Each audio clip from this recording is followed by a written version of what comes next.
12. One more item to attend to, and then I will introduce you to your new master, Daventry said as he slid a handheld screen across the desk. If you would present your palm, we can configure the security system to recognize you. Rodin placed his right palm on the blue screen and a white band ran under his skin. The screen glowed green and the device bleeped. Rodin slid it back across to Daventry. Sergio will sometimes seal his own door from inside when he requires absolute privacy, but otherwise you will be free to enter any of the rooms. Rodin nodded, holding in his smile. That was the sum of their security system. And now let us meet our esteemed artist. Rodin followed Daventry, out of the office and into the corridor. The lift opened at one end, and there were another 3 doors along its length, all pulled to but not closed tight. This is a second office. Sergio occasionally uses it for responding to messages, and this room is sometimes used as a meeting place or a space for private showings. There is no need to enter currently.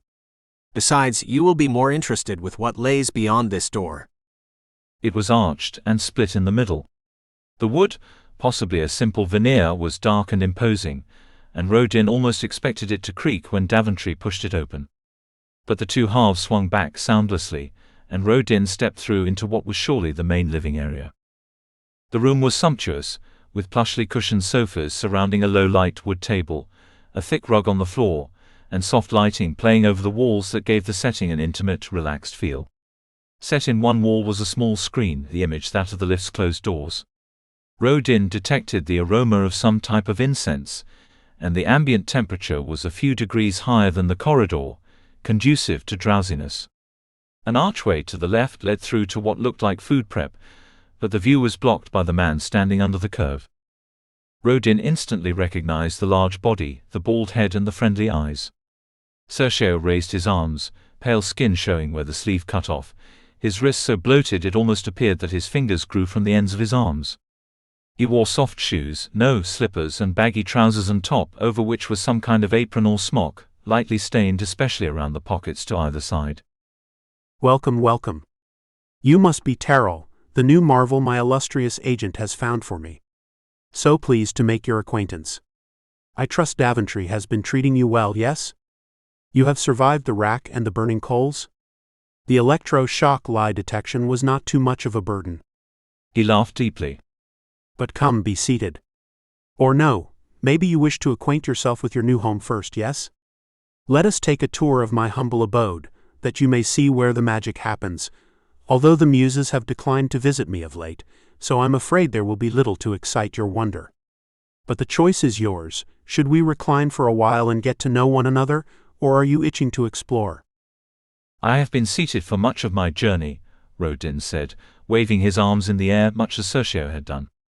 And I will admit that I am eager to see the birthplace of so many wonderful creations, Mr. Sergio. The grin and chuckle radiated warmth. I fear you may find the studio nothing more than a common paint-splattered retreat, but see it you shall. And please, let's dispense with formal address. Come, friend Terrell? And Daventry will make our party a trio, yes?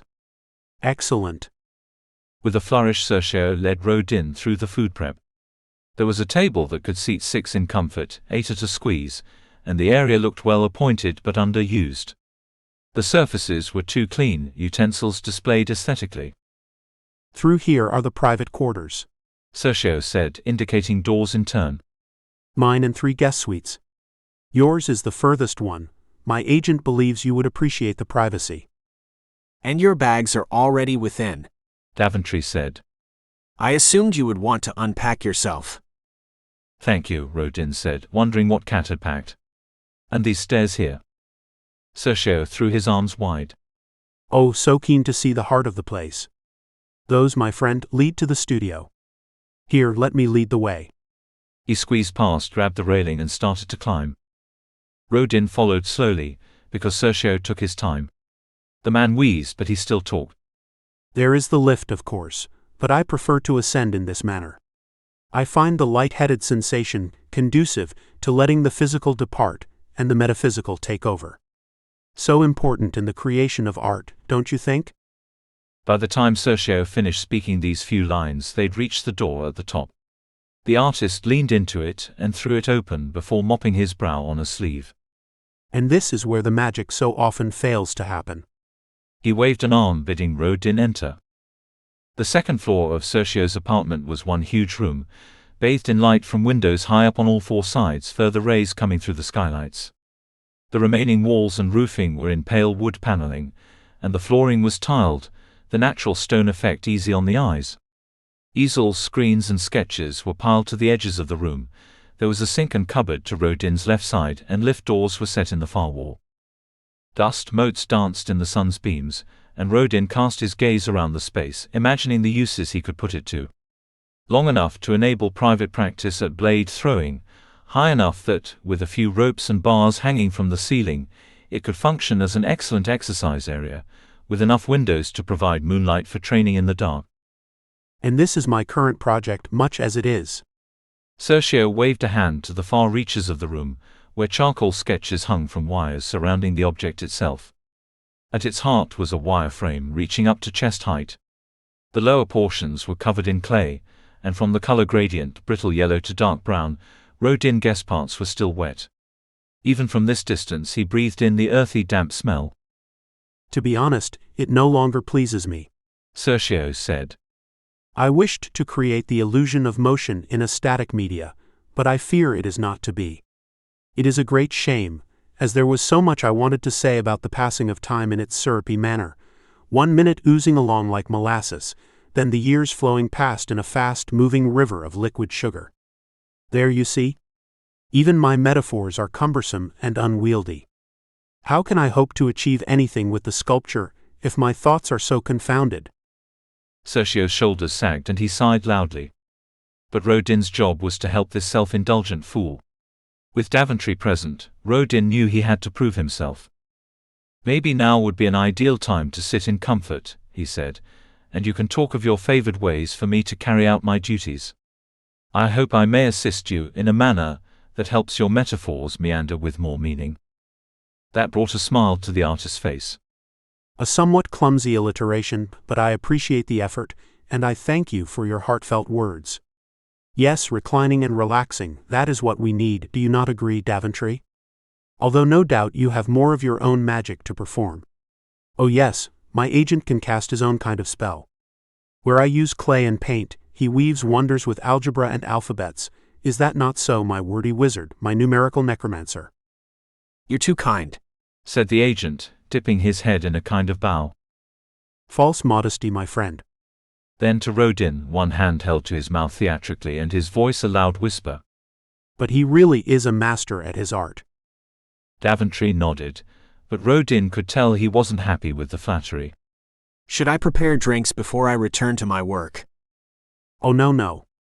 I'm sure my new friend will manage just fine. Terrell? Of course. I recall an interview where you extolled the virtues of a strawberry infusion. Little more than scented water in Rodin's opinion, but harmless enough. Sergio raised his eyebrows. You've done your research, I see. I'm not sure if that's flattering, or if I should be concerned about my darkest secrets. Maybe I will have to watch my tongue when you are around. Rodin took in a breath, fearing he'd overstepped his mark. But the artist's eyes sparkled, just another example of his humor.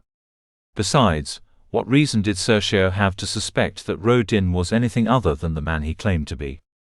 But that interview was a few years ago, and my tastes have quite naturally changed in that time. I find a mint tea settles my stomach now. And I'm sure I can find my way around your food prep. I'll have it ready by the time you reach the lounge. Sergio beamed, stepping to one side so Rodin could pass. I think this could be the genesis of a very fruitful working relationship, my dear Terrell. Rodin nodded, then headed down the stairs. A working relationship, that was all this could be. He'd play this pathetic artist's servant, but only to further his own agenda. And through Sergio's connections, Rodin would build up a false relationship with Leopold. And then, he could return to the honesty of the districts.